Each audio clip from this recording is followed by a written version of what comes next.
৭১ ও ২৪-এর বীর শহীদদের শ্রদ্ধা জানিয়ে নতুন দল এনসিপির কার্যক্রম শুরু। দ্বিতীয় প্রজাতন্ত্র প্রতিষ্ঠায় কাজ করার ঘোষণা। হাসিনার বিচারের আগে নির্বাচন নয়।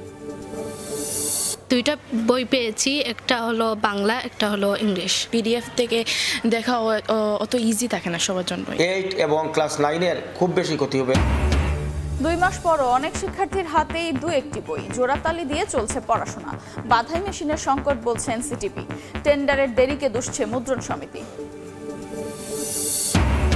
চেতনা বাস্তবায়নের নামে 200 কোটি টাকার কাজে অনিয়মের তথ্য দুদকের সভা, সেমিনার, সিনেমা বানিয়ে অর্থ হাতিয়ে নেওয়ার অভিযোগ।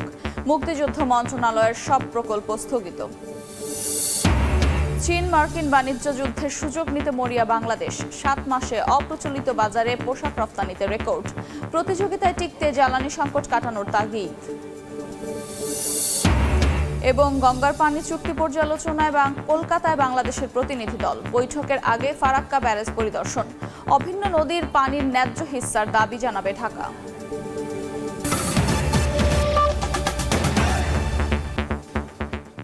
সময় সংবাদের সঙ্গে আছে আমি আফরোজা মৌটুসী। জাতীয় স্মৃতিসৌধে ৭১ এবং রায়েরবাজার কবরস্থানে ২৪-এর বীর শহীদদের শ্রদ্ধা জানিয়ে আনুষ্ঠানিক কার্যক্রম শুরু করল জাতীয় নাগরিক পার্টি এনসিপি। শ্রদ্ধা নিবেদন শেষে দলের আহ্বায়ক নাহিদ ইসলাম বললেন, পুরনো সংবিধান এবং শাসন কাঠামো রেখে নতুন বাংলাদেশ বিনির্মাণ সম্ভব নয়।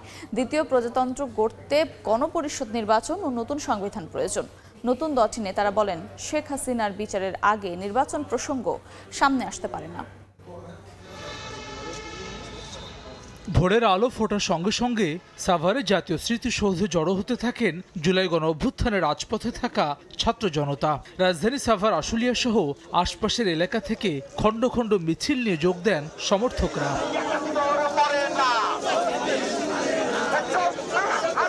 ৭১ মরে না, ২৪ হারে না স্লোগানে মুখর হয় স্মৃতিসৌধ।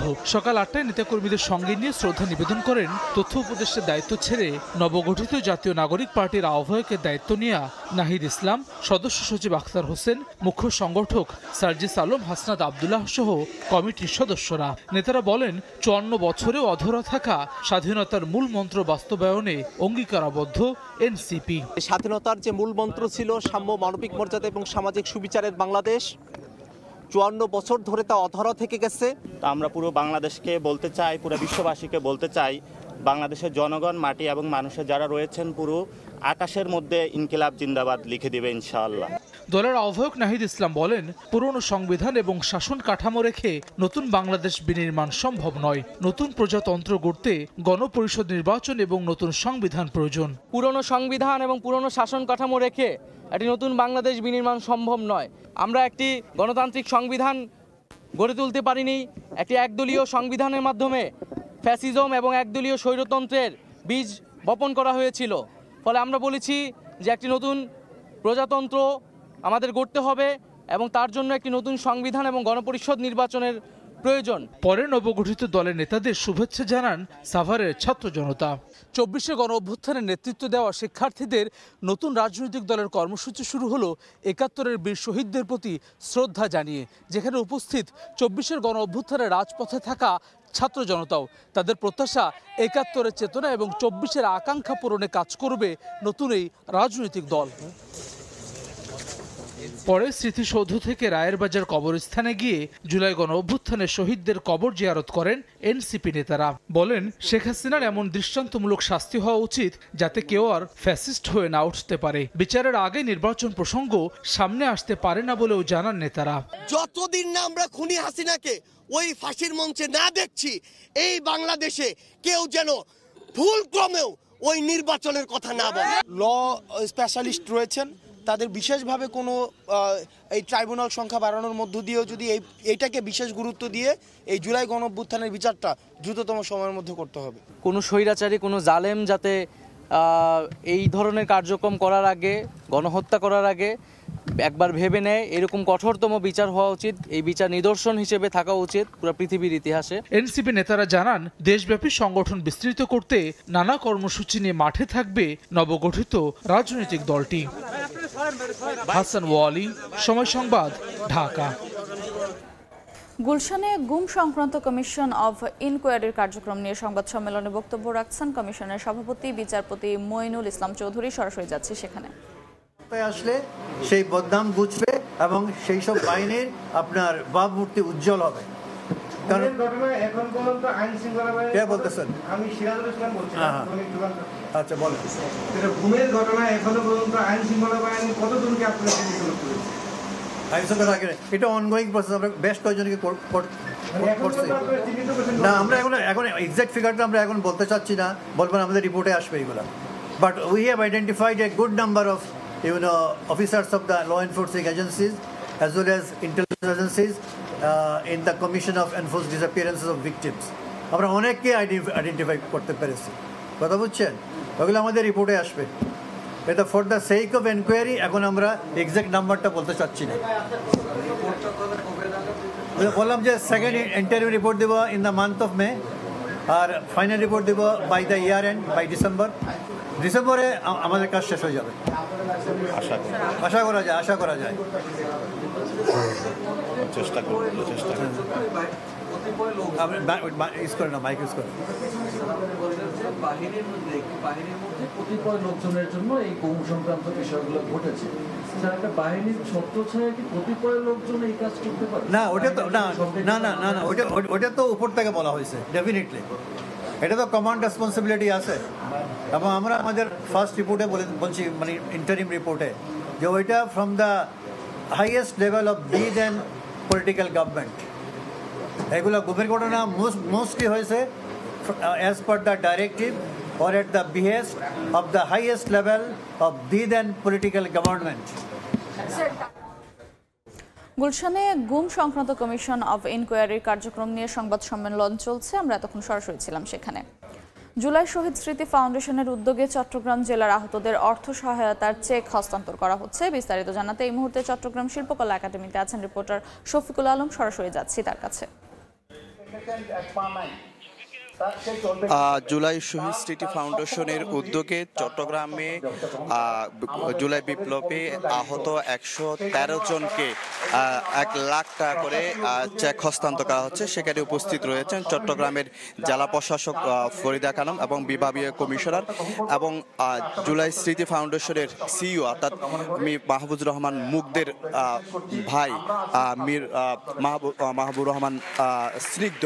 আমরা সেটি দেখতে পাচ্ছি। সেখানে বিভাগীয় কমিশনার এবং জেলা প্রশাসক সহ যারা এই ফাউন্ডেশন রয়েছে তারা কিন্তু এখানে এসেছেন এবং চট্টগ্রামে এই পর্যন্ত প্রায় 400 জনের বেশি জনকে লিস্ট করা হয়েছে। সেখান থেকে আজকে 113 জনকে কিন্তু সেই এই যে চেক হস্তান্তর করা হবে। আমরা একটু যদি দেখানোর চেষ্টা করি যে মীর মাহবুবুর রহমান স্নিগ্ধকে একটু দেখানোর চেষ্টা করি। সেই এই যে জুলাই সিটি ফাউন্ডেশনের সিইও সেখানে তিনি রয়েছেন এবং এখানে চট্টগ্রামের সিভিল সার্জনও কিন্তু রয়েছে। এই মুহূর্তে আমরা একটু দেখানোর চেষ্টা করি। এখানে চট্টগ্রামের যারা আহত হয়েছে প্রায় 500-এর বেশি, তাদেরকে মধ্যে আজকে 113 জনকে আনা হচ্ছে। ইতিমধ্যে প্রায় 250 জনকে কিন্তু সেই পুরস্কার যে চেক হস্তান্তর করা হয়েছে এবং চট্টগ্রামে এখন যে শহীদ হয়েছেন সেই যে তথ্য সেটি মোট 9 জন। আমরা একটু দেখানোর চেষ্টা করি। মীর মাহবুবুর রহমান স্নিগ্ধ যে মুগদের ভাই, তিনি JT8-এর সিইও অর্থাৎ জুলাই শহীদ স্মৃতি ফাউন্ডেশনের এবং এখানে যারা আহত হয়েছেন তাদেরকে প্রাথমিকভাবে বিভিন্ন কাগজপত্র বাছাই করে কিন্তু তাদেরকে তাদের হাতে কিছুক্ষণ পরে কিন্তু এখানে জেলা প্রশাসক এবং বিভাগীয় কমিশনাররা রয়েছে, তারা কিন্তু তাদের সে 113 জনের হাতে কিন্তু যে 1 লাখ টাকা করে চেক হস্তান্তর করেন। তো এই ছিল আমার কাছে সর্বশেষ তথ্য। সরাসরি যুক্ত ছিলাম চট্টগ্রাম শিল্পকলা একাডেমিতে। বছরের 2 মাস পার হলেও অনেক শিক্ষার্থীর হাতে মাত্র 2-1টি বই। ফুল সেট বই না পাওয়ায় জোড়াতালি দিয়ে চলছে পড়াশোনা। বাধাই মেশিনের সংকট আর শ্রমিকরা নোট গাইড বাধাইয়ের কাজে বেশি মনোযোগী হওয়ায় সব বই পৌঁছানো সম্ভব হয়নি বলে জানিয়েছে এনসিটিবি। তবে মুদ্রণ শিল্প সমিতি বলছে কিছু বইয়ের টেন্ডারে দেরি হওয়ায় ছাপার কাজ এখনও শেষ হচ্ছে না। সেলিম আহমেদের ছবিতে শাকির আহমেদের রিপোর্ট। চলছে বছরের তৃতীয় মাস। সিলেটের কাকড়দিয়া তেরাতল উচ্চ বিদ্যালয়ের নবম শ্রেণীর শিক্ষার্থীদের হাতে মাত্র 2টি বই, বাংলা আর ইংরেজি। আর অষ্টম শ্রেণীর শিক্ষার্থীরা পেয়েছে 3টি বই, বাংলা, ইংরেজি ও গণিত। আমরা 2টা বই পেয়েছি, একটা হলো বাংলা, একটা হলো ইংলিশ। মোবাইল বা ল্যাপটপে দেখতে পারি না, কারণ চোখে সমস্যা করে, আর সবার ঘরে থাকেও না। পিডিএফ থেকে দেখা অত ইজি থাকে না সবার জন্যই। শুধু সিলেট নয়, বেশ কয়েকটি জেলায় এখনো পৌঁছায়নি সব বই। এনসিটিভির তথ্য বলছে 40 কোটির মধ্যে 5 কোটি বই স্কুলে পৌঁছায়নি। অনেক স্কুলেই জোড়াতালি দিয়ে চলছে শিক্ষা কার্যক্রম। 8 এবং ক্লাস 9-এর খুব বেশি ক্ষতি হবে, আর বাকি বইগুলো আমরা মোটামুটি পেয়েছি আলহামদুলিল্লাহ। যদিও এনসিটিভি চেয়ারম্যানের দাবি, অধিকাংশ ক্লাসের শিক্ষার্থীদের কাছে পৌঁছে গেছে 90% বেশি বই। ছাপানোর কাজটা হয়তো হয়ে যাবে, কিন্তু বাধাই করার কাজটা হয়তো আরো 3-4 তারিখ লাগতে পারে। তাই বই ছাপার প্রকৃত অবস্থা দেখতে ছাপাখানায় সময় সংবাদ। রাজধানীর মাতোয়াইলের প্রেসগুলোতে এখন ছাপা হচ্ছে দাখিল নবম শ্রেণীর বই। মুদ্রণ, বাধাই ও আনুষ্ঠানিক যাচাই প্রক্রিয়া শেষে কবে তা শিক্ষার্থীদের হাতে পৌঁছাবে এখন সেটি দেখার বিষয়। ছাপা শেষে বাধাইয়ের জন্য স্তূপাকারে রাখা হয়েছে ষষ্ঠ ও সপ্তম শ্রেণীর বই। এনসিটিভি বলছে, অটোমেটিক বাধাই মেশিনের সংকট আর নোট গাইড বাধাইয়ে বেশি মজুরি পাওয়ায় পাঠ্য বইয়ের কাজ করছেন না শ্রমিকরা। বাজারে যখন দেখা যায় যে তার মজুরি নোট গাইডের বাধাইকারী হিসেবে বাধাই করার জন্য যখন তার মজুরি বেশি হয়, তখন সেদিকে সে ছুটে যায়। তবে মুদ্রণ শিল্প সমিতি বলছে, কিছু বইয়ের টেন্ডার দেরিতে হওয়ায় ছাপার কাজে বিলম্ব হচ্ছে। লাস্ট দিকে যে টেন্ডারগুলো হয়েছে, ওই কিছু স্কুলগুলো বেসিক্যালি কিছু কিছু পায় নাই। এটা আশা করা যায় যত দ্রুত সম্ভব, যেহেতু কাগজ চলে আসছে আর কাগজের স্বল্পতা যেহেতু নাই, আর আমাদের যত দ্রুত সম্ভব আমরা সেখানে পৌঁছে দেওয়ার ব্যবস্থা করতেছি। চলতি মাসের শেষ সপ্তাহে সব কাজ শেষ করার লক্ষ্য রয়েছে বলে জানান প্রেস মালিকরা। শাকির আহমেদ, সময় সংবাদ, ঢাকা। চেতনা বাস্তবায়নের নামে 3 বছরে 200 কোটি টাকার প্রকল্পে লুটপাটের প্রাথমিক তথ্য পেয়েছে দুদক। মুক্তিযুদ্ধ মন্ত্রণালয়ের এসব প্রকল্পে নামকাওয়াস্তে সভা, সেমিনারের ছবি তুলে নির্দিষ্ট রাজনৈতিক দলের এজেন্ডা বাস্তবায়ন কিংবা অখ্যাত ব্যক্তিদের দিয়ে সিনেমা বানিয়ে সরকারের অর্থ লুটপাটের অভিযোগ আনা হয়েছে। বিশেষজ্ঞরা বলছেন, চেতনা বিক্রি করে লুটপাটের সব আয়োজন করেছিল বিগত সরকার। বিষয়টি স্বীকার করে পট পরিবর্তনের পর দায়িত্ব নেওয়া মুক্তিযুদ্ধ বিষয়ক উপদেষ্টা বলছেন, নানা অসঙ্গতি পাওয়ায় সব প্রকল্পই স্থগিত করা হয়েছে। তাসলিম তৌহিদের রিপোর্ট। 2022 সালের জুলাই মাসে মুক্তিযুদ্ধ মন্ত্রণালয় হাতে নেয় বীরের কণ্ঠে বীরগাথা শীর্ষক 50 কোটি টাকার প্রকল্প। কাজ ছিল যেসব মুক্তিযোদ্ধা এখনও বেঁচে আছেন তাদের সাক্ষাৎকার নেওয়া ও সংরক্ষণ করা। তবে দুদকের অভিযোগ, অল্প সংখ্যক মুক্তিযোদ্ধার সাক্ষাৎকার নেওয়া হলেও খরচ দেখানো হয় অস্বাভাবিক। একইভাবে পতিত আওয়ামী লীগ সরকারের সবশেষ 3 বছরের তথ্য বলছে, বঙ্গবন্ধুর আদর্শ ও মুক্তিযুদ্ধ চেতনা বাস্তবায়নের নামে 50 কোটি টাকা করে প্রায় 200 কোটি টাকার 4টি প্রকল্প গ্রহণ করা হয়। শুধু সভা, সেমিনার, স্কুল কলেজ পরিদর্শন, টিভিসি, চলচ্চিত্র নির্মাণ, পত্রিকা টেলিভিশনের বিজ্ঞাপন বাবদ ব্যয় করা হয় এসব টাকা। তবে তথ্য বলছে, নামকাওয়াস্তে এসব প্রকল্প বাস্তবায়ন দেখিয়ে অর্থ আত্মসাৎ করেছেন সংশ্লিষ্টরা, যা নিয়ে বেশ জোরে সোরে অনুসন্ধান চালাচ্ছে দুদক। বিশেষজ্ঞরা বলছেন, চেতনা বিক্রি করে বিগত আওয়ামী লীগ সরকারের আমলে লুটপাটের বন্দোবস্ত করা হয়। মুক্তিযুদ্ধ চেতনা বাস্তবায়নের যে বাজেটগুলো করা হয়েছে, আপনারা যাই দেখেন, এর কাজ 10 থেকে 20% কাজ হয়েছে, কারণ এটা না করলে তো 80% মারা যাচ্ছে না। মুক্তিযুদ্ধের চেতনা বলেন, বঙ্গবন্ধুর চেতনা বলেন, স্বাধীনতার চেতনা বলেন, এই চেতনায় শব্দগুলো করা হয় দুর্নীতিটাকে লিগ্যালাইজ করার জন্য, বৈধতা দেওয়ার জন্য। পট পরিবর্তনের পর মুক্তিযুদ্ধ বিষয়ক মন্ত্রণালয়ের দায়িত্ব নিয়ে বিভিন্ন প্রকল্পের নানা অসঙ্গতি খুঁজে পেয়েছেন উপদেষ্টা ফারুক আজম। তিনি বলেন, আওয়ামী লীগ সরকার ব্যক্তি ও রাজনৈতিক উদ্দেশ্যে অপ্রয়োজনীয় সব প্রকল্প গ্রহণ করেছিল। আমরা সুস্পষ্টভাবে দেখছি দুর্নীতি হয়েছে। সরহদ্দি উদ্যানে স্বাধীনতা কমপ্লেক্স প্রকল্প হচ্ছে, বীরের কণ্ঠে বীর গাথা এই সমস্ত প্রকল্পগুলোতে প্রচুর টাকা পয়সা নিয়েছে, এগুলি সম্পূর্ণরূপে বন্ধ করে দেওয়া হয়েছে।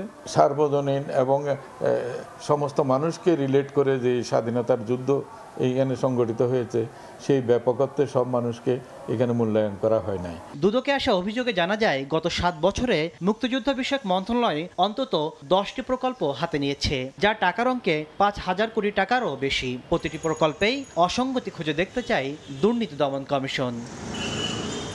তাসলিম তৌহিদ, সময় সংবাদ, ঢাকা। কলকাতায় ভারত বাংলাদেশের যৌথ নদী কমিশনের বৈঠকের আগে মুর্শিদাবাদের ফারাক্কা ব্যারেজ পরিদর্শনে গেছেন বাংলাদেশের প্রতিনিধি দল।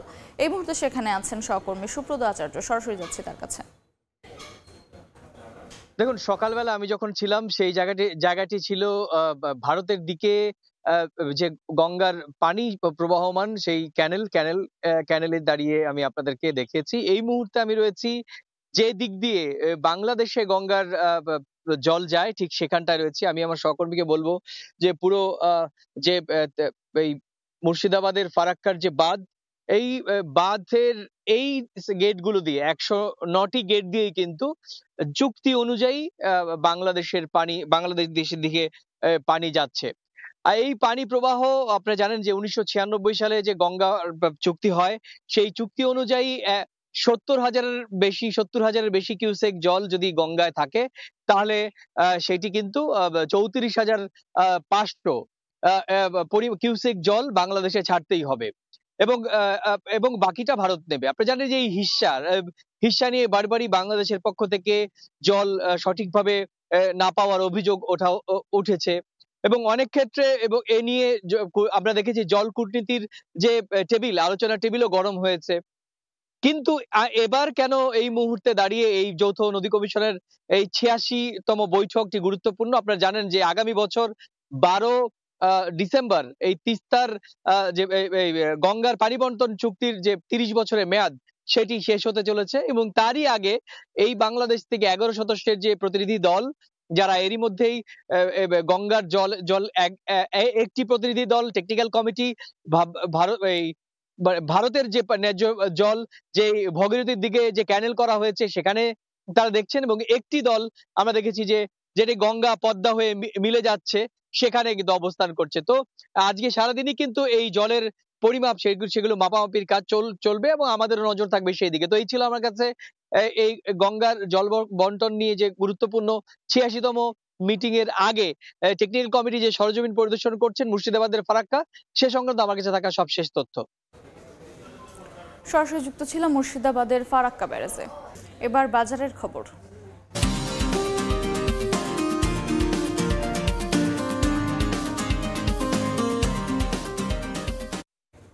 রমজানের শুরু থেকেই রাজধানীতে চড়া দামে বিক্রি হচ্ছে বেগুন, লেবু, শসা। তবে 3 দিনে ব্রয়লার মুরগির দাম কমেছে কেজিতে 20 থেকে 30 টাকা।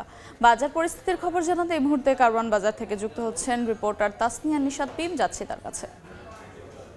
আমরা জানি যে রমজান শুরু হলেই কিন্তু বাজারে সয়াবিন তেলের এক ধরনের সংকট দেখা যায়, এবং এবারের রমজানেও কিন্তু তার ব্যতিক্রম নয়। আমরা কারওয়ান বাজারে খুচরা বাজারে এসে যেটি দেখতে পাচ্ছি যে এখানে কিন্তু তেলের সংকট রয়েছে, এবং আমরা এই কারণে এখানে কিন্তু ক্রেতার উপস্থিতি বেশ কম দেখতে পাচ্ছি। এবং খুচরা পণ্যের দোকানগুলোতে বিক্রেতাদের সাথে আমরা কথা বলে যেমনটি জানতে পেরেছি, তারা বলছেন যে তেলের ক্রেতার কিন্তু তেমন উপস্থিতি নেই। এর কারণ হচ্ছে গত কয়েকদিন ধরেই কিন্তু ভোজ্য তেলের বাজারে তেলের সংকটের কারণেই ক্রেতার এই কমতি, এবং বেশিরভাগ দোকানে আমরা যেটি দেখতে পাচ্ছি যে 5 লিটারের তেলের কিন্তু কোনো বোতল নেই। এর পরিবর্তে পাম, সরিষা, তুষ এবং সূর্যমুখী তেল কিন্তু সাজিয়ে রাখা হয়েছে। এবং এই ব্যাপারে আমরা মুদি ব্যবসায়ীদের সাথে কথা বলি, যেমনটি জানতে পেরেছি তারা বলছেন যে ডিলাররা কিন্তু চাহিদা মতো তেল দিচ্ছেন না, এবং তারা যেটি বলছেন যে বারবার বলার পরেও কিন্তু কোম্পানি তাদের তেল সরবরাহ করছেন না, উল্টো কিন্তু কোম্পানি তাদেরকে বাধ্য করছেন তেলের সাথে অন্যান্য পণ্য কিনতে, এমনটি কিন্তু অভিযোগ করছেন এখানে খুচরা ব্যবসায়ীরা। এবং আমরা যেমনটি দেখতে পাচ্ছি যে মধ্যবিত্ত বা নিম্নবিত্ত যারা তারা কিন্তু তেল কিনতে এসে বেশ হিমশিম খাচ্ছেন, কেননা তারা আসলে চাহিদা মোতাবেক সয়াবিন তেল পাচ্ছেন না। কিন্তু অবস্থাপন্ন অনেক ক্রেতা যারা আছেন তারা কিন্তু সয়াবিন তেল না পেয়ে 1600 টাকা দরে 5 লিটারের সূর্যমুখী কিংবা 1400 টাকা দরে 5 লিটারের সরিষার তেল কিনছেন, এবং যাদের সামর্থ্যে কুলাচ্ছে না, একদমই যারা সামর্থ্য অনুযায়ী সয়াবিন তেল পাচ্ছেন না, তারা বাধ্য হয়ে 850 টাকা দরে কিনছেন কিন্তু 5 লিটারের সয়াবিন তেল, 5 লিটারের পাম অয়েলের বোতল। তো সব মিলে আমরা যেটি দেখতে পাচ্ছি কারওয়ান বাজারে এই খুচরা পণ্য বাজারে এসে যে এখানে কিন্তু সয়াবিন তেলের সংকট, এর পরিবর্তে পাওয়া যাচ্ছে তুষ সূর্যমুখী সরিষার তেল, এবং ক্রেতারা এই বিষয়টি নিয়ে বেশ খানিকটা হতাশা প্রকাশ করছেন। তো কারওয়ান বাজারে এই ছিল আমার কাছে সয়াবিন তেলের দামের পরিস্থিতি বা সরবরাহের পরিস্থিতি সম্পর্কে সর্বশেষ। বাজার পরিস্থিতির খবর জানছিলাম কারওয়ান বাজার থেকে। রমজান উপলক্ষে বিশেষ মূল্যে রাজধানীর বিভিন্ন স্থানে ভোগ্য পণ্য বিক্রি করছে দেশের অন্যতম ব্যবসা প্রতিষ্ঠান সিটি গ্রুপ। সেই খবর জানাতে মতিঝিলে আছেন সহকর্মী শুভ খান, সরাসরি যাচ্ছি তার কাছে। রমজান উপলক্ষে বিশেষ মূল্য ছাড়ে সিটি গ্রুপের যে পণ্য বিক্রি কার্যক্রম সেটা কিন্তু চলছে। সকাল 10টার পর থেকে এই পণ্য বিক্রি কার্যক্রম শুরু হয়েছে। আমরা কিন্তু দেখছি যে সাধারণ মানুষ আসছেন এবং তারা তাদের প্রয়োজনীয় সয়াবিন তেল, চিনি, সোলা বুট, চিনি গুঁড়া, চাল সহ অন্যান্য যে নিত্য প্রয়োজনীয় যেসব পণ্য রয়েছে, বিশেষ করে ইফতার আইটেমে ব্যবহৃত যে পণ্যগুলো সেগুলো তারা কিন্তু কিনছেন। মোটামুটি বলা চলে যে সকালের চাইতে কিন্তু এখনও অনেক মোটামুটি ভিড় রয়েছে এবং অনেকেই লাইনে দাঁড়িয়ে অপেক্ষা করছেন। আমরা দেখছি যে সকাল থেকে সয়াবিন তেলের একটু বাড়তি চাহিদা রয়েছে সাধারণ মানুষের মধ্যে, এবং এখানে কিন্তু পর্যাপ্ত পরিমাণে সয়াবিন তেল ক্রেতারা পাচ্ছেন এবং মোটামুটি মূল্য ছাড়ে কিন্তু পাচ্ছেন। এখানে সিটি গ্রুপের কর্মকর্তা যারা আছেন তারা কিন্তু বলছেন যে কোনো ক্রেতা যাতে কেউ খালি হাতে ফিরে না যায় সে বিষয়টি কিন্তু তারা নিশ্চিত করতে চাইছেন, এবং বলছেন যে পর্যাপ্ত কিন্তু পণ্যের সরবরাহ রয়েছে এবং ক্রেতারা চাওয়া মাত্র কিন্তু তারা দিচ্ছেন। আমরা দেখেছি যে সয়াবিন তেলের ক্ষেত্রে প্রায় 4 লিটার পর্যন্ত একজন ক্রেতা সয়াবিন তেল কিনতে পাচ্ছেন। কোনো কোনো ক্ষেত্রে দেখা যাচ্ছে যে 6 লিটার পর্যন্ত কিন্তু নিয়েছেন। এছাড়া আমরা দেখেছি যে চিনি রয়েছে, চিনি এবং ফুল ক্রিম যে গুঁড়া দুধগুলো রয়েছে সেগুলো কিন্তু ক্রেতারা তাদের যে চাহিদা সেই চাহিদা অনুযায়ী নিতে পারছেন। এবং এই যে পণ্য বিক্রির কার্যক্রম 4টা পর্যন্ত একটানা চলবে এবং এখানে পর্যাপ্ত পণ্যের মজুদ রয়েছে, কেউ খালি হাতে ফিরে যাবেন না, এই বিষয়টি সিটি গ্রুপের কর্মকর্তারা নিশ্চিত করছেন। তো মতিঝিলের শাপলা চত্বর থেকে এই ছিল আমার কাছে সবশেষ। সরাসরি যুক্ত ছিলাম মতিঝিলে। সময় সংবাদ আরও থাকছে। বাকবিতণ্ডার পর ইউক্রেনে সামরিক সহযোগিতা স্থগিত করলেন ট্রাম্প। যুদ্ধ বন্ধের পথ খুঁজতে পদক্ষেপ, দাবি হোয়াইট হাউসের। ইউরোপীয় মিত্রদের পাশে পেতে মরিয়া জেলেনস্কি। এবার বাণিজ্যের খবর।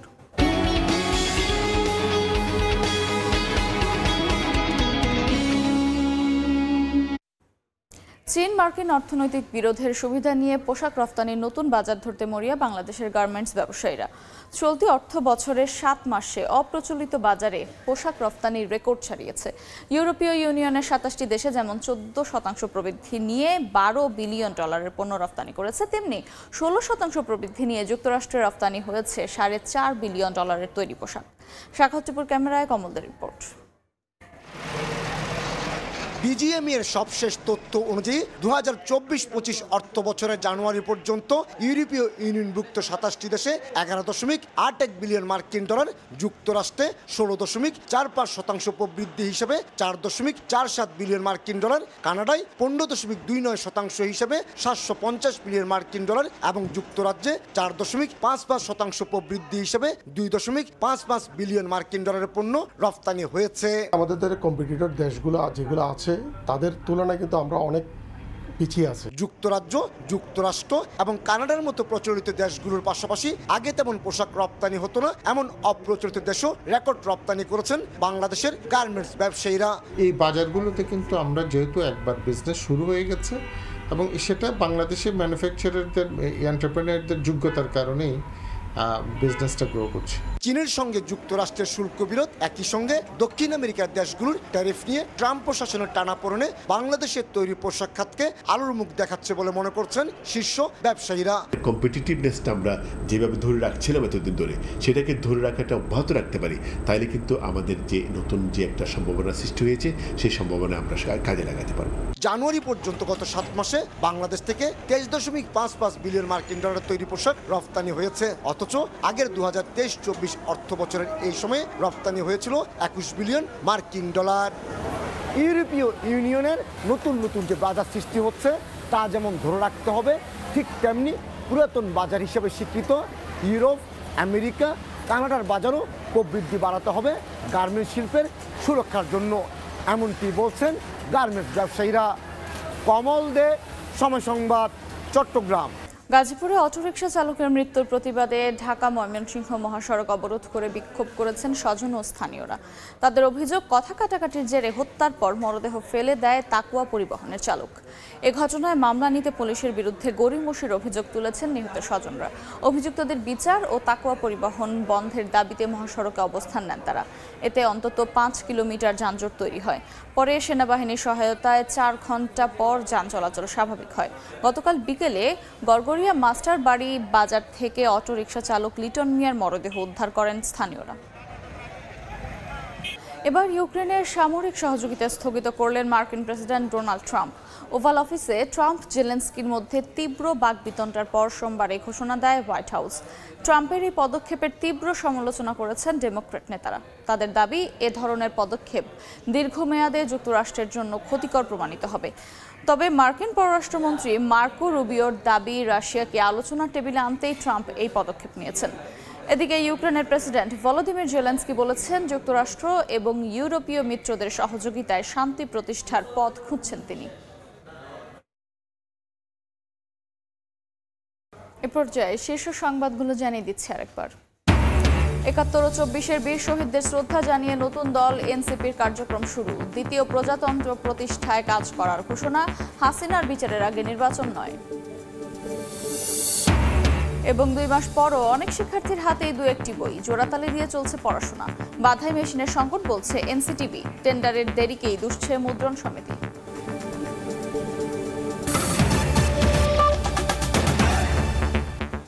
এই ছিল সময় সংবাদে, সঙ্গে থাকুন সময়ের।